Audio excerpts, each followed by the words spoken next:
Beautiful day. Hey, how's it going? Welcome back. I feel it's necessary that the fact that I'm making this new channel, I want to make a disclaimer. I am well aware that the views that I hold, the views that the Christian faith holds, that the Holy Bible says, they're not very popular views. And I want to make this disclaimer. I'm here to speak honestly. I'm here to share my point of view and to talk deeply about something. I'm well aware that the things that I'm going to say, that the views that I hold, especially being Christian, a Christian who reads his Bible, they are not popular views. They're not points of view that are liked nor accepted in the culture today. We live mostly in a free world, right? In the United States and here in Brazil, it's considered to be a free country and freedom of speech. And nowadays, when people like myself or others come with a different point of view and a different perspective, it's considered hate speech. Now, I know there's a way of doing it that is hateful. I'm trying to do my best as a Christian, as an ambassador of Christ, to be Christ-like. Jesus Christ never condoned many of the things that we're forced to condone today. Even though he spoke harshly on many of these things, he always drew huge crowds and huge followings. And even though he was hard on people and he spoke greatly on hell and warning people about hell, he did it lovingly. And I think this is the way that we must do this. Now, like I said, to clarify why I'm doing this, if you don't agree, okay, just don't be angry. Like, don't be hateful, all right? If you agree, wonderful. And even if you don't agree, if what I'm saying provokes thought or intrigues you to think and pushes you to be curious, then, stick around. Subscribe to my channel. I just want to talk, all right? Now, one of the things that I'm going to do, which I most often do, is I speak generally, okay? Being a teacher for the last almost 10 years, always having kind of a diverse audience, I speak generally. So this is for no one to take anything personally at heart, right? I'm open to speak individually and to be specific cases. But for the most part, I speak generally with a wide brush because everybody has their own point of view now, So with that being said, one of the things that I want to mention is the way I see it. Most people I would categorize in one of three categories, or I should say one in three groups. We have the atheists, we have the religious people, and we have the idolaters, okay? The atheists, for me, I find it incredibly difficult to believe that all of this came from nothing. It's a scientific fallacy that nothing created everything, right? By definition, nothing is nothing. If you are an atheist, if you do classify yourself as an atheist, or even an agnostic, which is not much of a difference, because even if you doubt there's God, you're practically an atheist. Now, even if you're an atheist, so people killing people, school shootings in America, so what?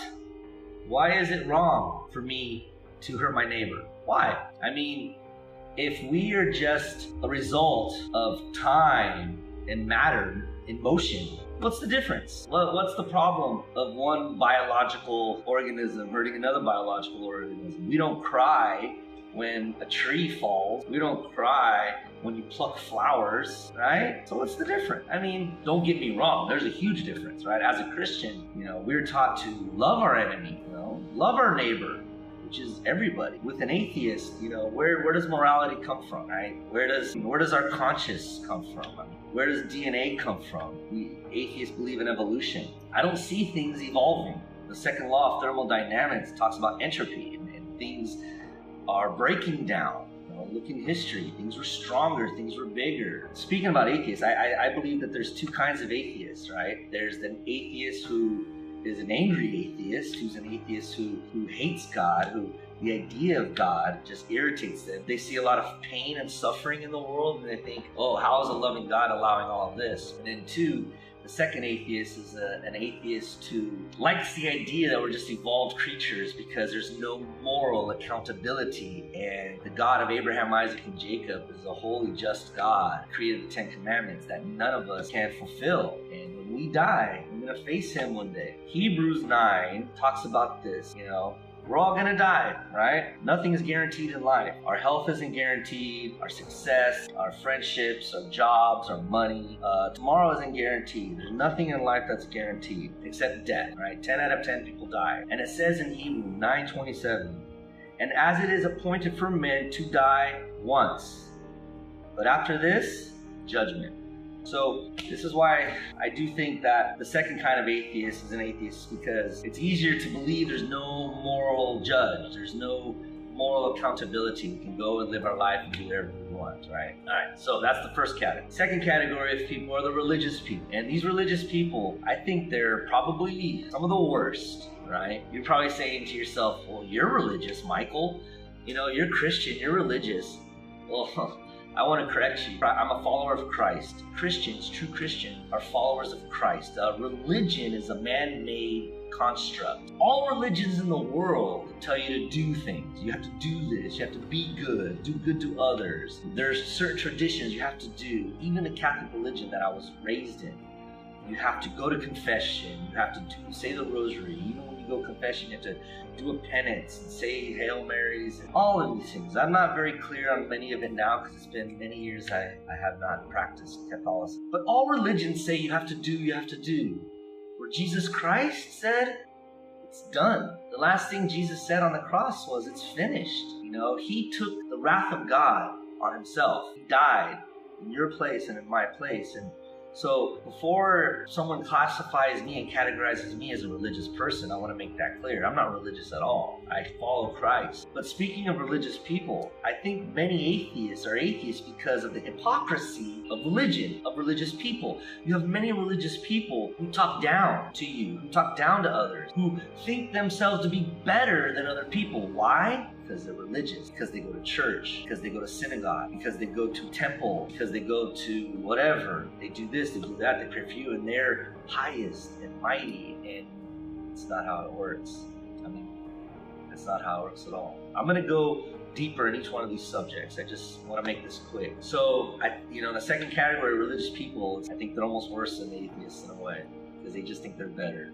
Third, idolatry. You have people who idolize themselves, who put in place things that they worship instead of God. You see, and the funny thing, idolatry is kind of a mix of all of it, because many atheists practice idolatry. They worship nature, or they worship money, or they worship themselves, the God within, or anything. Whatever takes your focus, whatever consumes your attention mostly is quote unquote your God. Right? You have the atheists who don't believe in a God, but they idolize everything else. You have the religious people who idolize images, idolize many things. So you have these three, and it's a big problem, right? Christ said he came not to condemn. The world is already condemned. Let me read that. It's in John. It's right here. Okay. This is a very big chapter. Because in chapter 3 it talks about the new birth, right? It's where the Pharisee Nicodemus came to talk to Jesus. He came at night because he went secretly. He didn't do it in the open. Everyone knows the verse about, for God so loved the world, blah, blah, blah, blah. So what I'm talking about is a little after that. In verse 17, the very next verse says, for God did not send his Son into the world to condemn the world, but that the world through him might be saved. He who believes in him is not condemned, but he who does not believe is condemned already, because he has not believed in the name of the only begotten Son of God. And that this is the condemnation, that light came into the world, and men loved darkness rather than light, because their deeds were evil. For everyone practicing evil hates the light and does not come to the light, lest his deeds should be exposed. But he who does the truth comes to the light, that his deeds may be clearly seen and that have been done in God. So you see, that's basically why I believe most atheists are atheists. Like I said, there's the hating atheists, and then there's the ones that don't want to believe that there's a moral God that we all have to be accountable to because our deeds are evil. God has his laws. right? God has his 10 commandments. None of us are able to fulfill these commandments. And God didn't give us these commandments to he gave us these commandments to show us what his standard is. He wants us to follow, but he knew we couldn't. And he gave it to us to show us that we are condemned. It talks about this in Romans. It says here in Romans 3:10 that there is none righteous. No, not one. So even many people say you don't have to believe in God. It's just about being good, being good. There's none good. Paul, who wrote the book of Romans, Paul was quoting Psalms because he said, it is written, none are good, none are righteous, no, not one. So let me read directly from the Psalms. It says here in Psalms 53, the fool has said in his heart, there's no God. They are corrupt, and they have done abominable iniquity. There is none who does good. There's none who does good. So that's going to be the point of this channel. That's going to be the purpose of this channel. I just want to talk about things and specific things for every video. This video is more of a disclaimer. This video is more to explain to you how I see things through the lens of the Bible and with my experiences in life and the gift that I've been given to just maybe hopefully clarify things and just bring things in a simple way. Salvation is not complicated. It's simple. Says that in Corinthians, but I'll talk about that another time. So I hope you enjoyed this. Please don't forget to press that like button. Don't forget to subscribe. If you subscribe, there's that little bell. Don't forget to push that bell so you're notified when I have new videos, right? If everything works out correctly, I hope to have one video per week. It's not easy, right? It takes a lot of work, and I've got a family of 4, soon to be a family of 4, and I'm a teacher to boot, which is a lot of work to be a teacher. So hopefully I'll be getting a video out once a week to you guys. I hope what I say makes sense. I hope I'm not making anybody upset. If you are getting upset at what I said, maybe you need to reflect a little bit. Maybe you need to look and see what is it that motivates you? What is it that gives you a point of view that you've got? We're all influenced by something. If you're not going after the good influences, the bad influences will come without even trying. So that's it. Thank you very much. God bless you. And let's fight this fight. I got my sword. I got my armor. I'll see you in the next video. God bless you. Talk to you later.